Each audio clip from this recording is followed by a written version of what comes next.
Bonjour et bienvenue dans votre nouvel épisode des Rendez-vous du risque. Cet épisode est consacré au très utilisé brainstorming. Dans cette vidéo, je vous propose de revenir sur cet outil intéressant, mais souvent très mal mis en œuvre. Le brainstorming, ou remue-ménage, est une technique formalisée de résolution créative et collective de problèmes, élaborée à partir de 1940 par Alex Osborne. On se laisse aller. Les idées farfelues sont aussi les bienvenues, sans aucune critique. Le brainstorming est une technique qui consiste à réunir un groupe de collaborateurs afin qu'ils produisent collectivement un maximum d'idées nouvelles sur un thème donné. Un brainstorming peut être organisé à chaque fois qu'il manque une solution satisfaisante et tout à fait à un problème.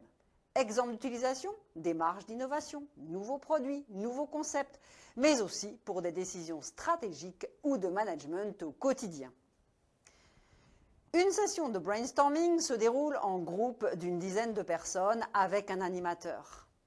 Ce dernier ne doit pas avoir de lien hiérarchique avec les membres du groupe de travail pour une bonne efficacité de l'exercice et un freewheeling réussi lors de la première étape.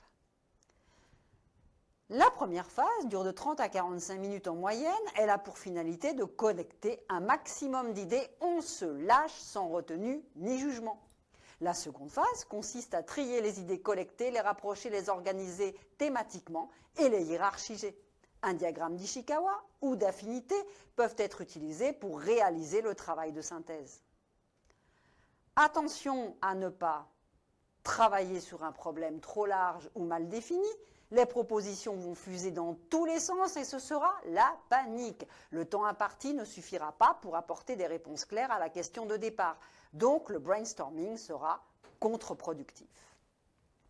Éliminer d'emblée les idées farfelues, ce sont souvent elles qui sont à l'origine de vraies innovations. Critiquer la vie des autres au risque de tuer le processus collectif et la dynamique est que chacun perde sa spontanéité et fasse attention à ce qu'il va dire.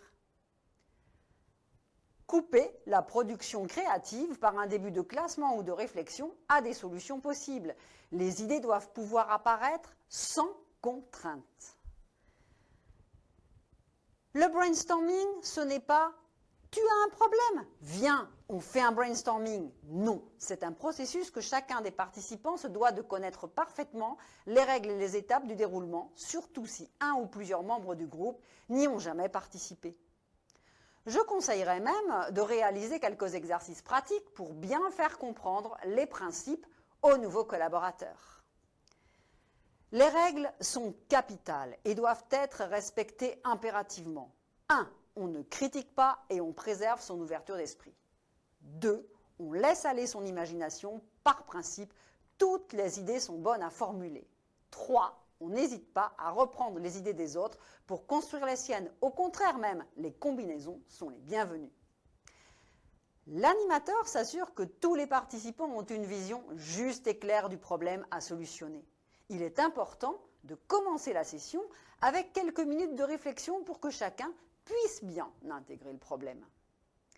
Mais attention, l'animateur doit veiller aussi à ne pas laisser s'envoler la spontanéité. Spontanéité, oui, mais pas dans tous les sens. L'animateur peut reformuler une proposition ou même la refuser si elle est hors sujet. Toutes les propositions sont notées. À ce stade, on ne juge pas, on ne propose pas de solution, on enregistre juste. Le but est de multiplier les suggestions, les idées. Les outils indispensables, post-it ou tableau blanc, visible de tous, facile à installer et utiliser. Il faut pouvoir écrire aisément. Les tableaux blancs interactifs sont aussi de bons outils avec une bonne connexion. On élimine les idées similaires formulées différemment. C'est un travail réalisé en commun, une phase importante. Il s'agit de bien comprendre ce qui se cache derrière chaque proposition. Le diagramme d'affinité est l'outil à privilégier pour le tri, l'organisation, l'élimination. On rapproche les idées, on élimine celles qui sont impossibles ou hors de propos, ainsi que les doublons.